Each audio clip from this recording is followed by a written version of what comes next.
Doctor Mohan Babu వివాదం మరో మలుపు తిరిగింది. టీవీ9 సంచలన నిర్ణయం తీసుకుంది. దెబ్బకి మంచు మోహన్ బాబు భయంతో వణికిపోతున్నట్టుగా తెలుస్తా ఉంది. అసలు ఇంతకీ టీవీ9కి మోహన్ బాబుకి మధ్యలో ఏం జరుగుతోంది? టీవీ9 తీసుకున్నటువంటి ఆ సంచలన నిర్ణయం ఏంటి?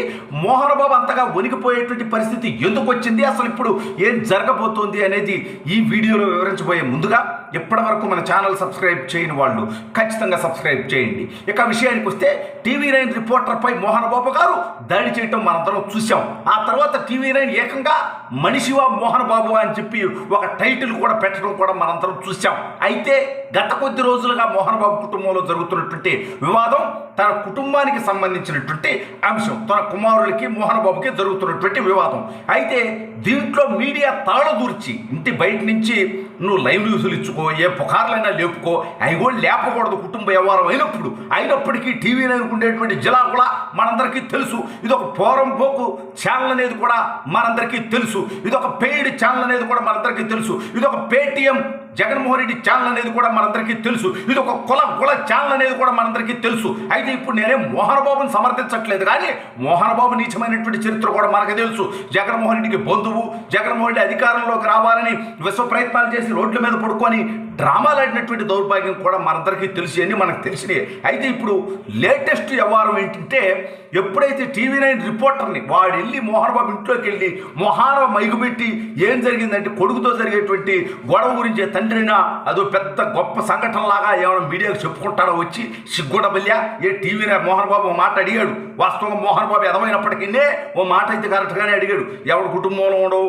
లేకపోతే మీ ఇళ్లలో జరిగే వాటిని, మీ వ్యక్తిగత అంశాలని నేను బయట పెట్టానా ఎప్పుడైనా మాట్లాడా అని. వాస్తవమే టీవీ9 ఓ యాజమాన్యం ఎవడైతే ఉన్నాడో అయితే మహిమ రాజేశ్వరరావు అవ్వాలి, లేకపోతే మెగా కృష్ణారెడ్డి అవ్వాలి. మీ బతుకులేంటి, మీ చరిత్రలేంటి, మీ గతాలేంటి, మీకు ఈ సంపాదనలు ఎక్కడి నుంచి వచ్చినాయి, మీకు ఈ ఛానల్ ఎక్కడి నుంచి వచ్చింది, అసలు టీవీ9 ఎవరి దగ్గర నుంచి లాక్కున్నారు, ఇవన్నీ కూడా మేము మాట్లాడదలుచుకోవట్లా. అయితే ఇప్పుడు ఈ అంశంలో ఏదైతే కేసు నమోదైందో జర్నలిస్టుల మనోభావాలు భర్తపడినాయి అంట. వాస్తవం జర్నలిస్టుల మీద దాడి చేయకూడదు, కానీ మీరు వెళ్ళి వాళ్ళ ఇంట్లోకి వెళ్ళి మైకులు పెట్టొచ్చా?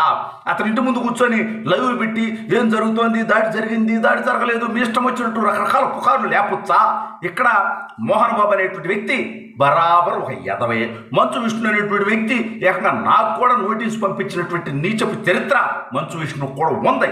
అయితే ఈ విషయంలో ఈ వివాదంలో అంతగా మీడియా దూర్చాల్సినటువంటి అవసరం లేదు. ఇప్పుడు టీవీ9 కేసు పెట్టింది. ఈ కేసులో ఏమన్నా మోహన్ బాబుని అరెస్ట్ చేస్తారా, మంచు విష్ణుని అరెస్ట్ చేస్తారా, మంచు మనోజ్ని అరెస్ట్ చేస్తారా? ఈ దూరంలో పౌరస్వామి ఆల్రెడీ రజనీకాంత్ గారు ఇన్వాల్వ్ అయ్యారంట, లేదంటే వాళ్ళ బంధువులు, వాళ్ళ స్నేహితులు ఎవరో ఒకరు ఇన్వాల్వ్ అవుతారు. ఇది సెటిల్మెంట్ అవుద్ది, నడుస్తుంది. వాళ్ళ కుటుంబ వ్యవహారం. రేపు వాళ్ళు బాగానే ఉంటారు. ఆ తర్వాత ఎర్రి పప్పలు అయ్యేది ఎవరయ్యా అంటే వీటి గురించి ఏదో పెద్ద ఫీల్ అయిపోయి పోస్టులు పెట్టిన వాళ్ళు టీవీ ఛానల్లో కూడా ఎర్రిపప్పలు కాదు, వాళ్ళకి మంచి రేటింగ్ వస్తున్నా మోహన్ బాబు ఇంట్లో గొడవ, మోహన్ బాబు ఇంట్లో కొట్టుకున్నారు, మోహన్ బాబు కొడుకుతో గొడవ అని చెప్పి రకరకాల పుకార్లు వేసేసి ఇంకేముంది కాళ్ళు ఎరిగిపోయినాయి, ఒళ్ళు హోనం అయిపోయింది, వేసేసుకున్నారు, నరికేసుకున్నారు, మంచు విష్ణు దుబాయ్ నుంచి వస్తున్నాడు, యాన్ని చూస్తే ఏముంది మాట్లాడుకుంటారు వాళ్ళ అన్నదమ్ముల మ్యాటర్. అది మనకేం సంబంధం అనేటువంటి సబ్జెక్ట్ అది. సరే ఏది ఏమైనప్పటికీ ఇప్పుడు టీవీ9 ఒక కేసు పెడతా ఉంటుంది. ఈ కేసుతో మోహన్ బాబుకి ఏమైనా ఊడ్దా?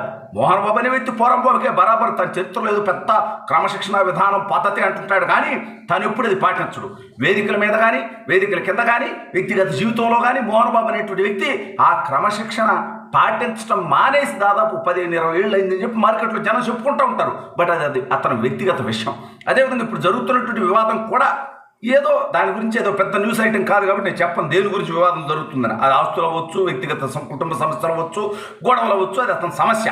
అయితే ఇప్పుడు మీడియా మీద దాడి వరే స్వామి మీరు చేసినటువంటి దాడులతో పోలిస్తే, మీరు వేసినటువంటి విష ప్రచారాలతో పోలిస్తే ఆంధ్రప్రదేశ్ రాష్ట్ర భవిష్యత్తు నాశనంలో మీడియా పాత్ర పోషించలా, టీవీ9 పాత్ర పోషించలా, ఎన్టీవీ పాత్ర పోషించలా, హక్కుపక్షి సాక్షి పాత్ర పోషించలా. ఇట్లాంటి వాళ్ళందరూ కలిసి రాష్ట్ర ప్రజల మెదడుల్లో నాటినటువంటి విషయం గురించి ఏం మాట్లాడుకోవాలి మనందరం కూడా? ఇవాళ టీవీ9 గత 5 సంవత్సరాల్లో చేసినటువంటి విష ప్రచారాలు కానీ, అంతకుముందు చేసినటువంటి విష ప్రచారాల మీద కానీ కరెక్ట్గా కేసులు నమోదు చేస్తే టీవీ9లో ఎవడన్నా ఉంటాడా, బయట ఉండేటువంటి పరిస్థితి ఉంటుందా?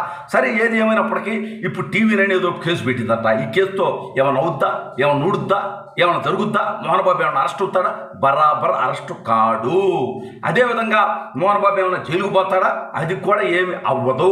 ఈరోజు సెన్సేషన్ కోసం వీళ్ళు కేసు పెట్టాయని చెప్పి డబ్బులు కొట్టుకోవటం, ఇంకేముంది మోహన్ బాబు పని అయిపోయిందని చెప్పి టీవీలో చెప్పుకోవచ్చు, కానీ మోహన్ బాబుకు ఊడేదేమీ లేదు. అయితే మోహన్ బాబు ఖచ్చితంగా తను మాట్లాడేటువంటి విధానాలకి, పెద్ద మనిషిని చెప్పుకునే దానికి, ఇవాళ జరిగిన దానికి మోహన్ బాబు వ్యక్తిగతంగా కొంత డ్యామేజ్ అయ్యాడు, కుటుంబ పరంగా సమాజంలో కొంత డ్యామేజ్ అయ్యాడు. ఇతను అందరికి నీతి సూక్తులు చెప్తా ఉంటాడు. తన కుటుంబంలోనే వివాదాలు, వ్యవహారాలు, కథలు, కమామిషన్లు నడుస్తున్నాయని అనుకోవచ్చు, కానీ ఈ టీవీ9 వ్యవహారంలో మోహన్ బాబుకు ఊడేదేమీ లేదు.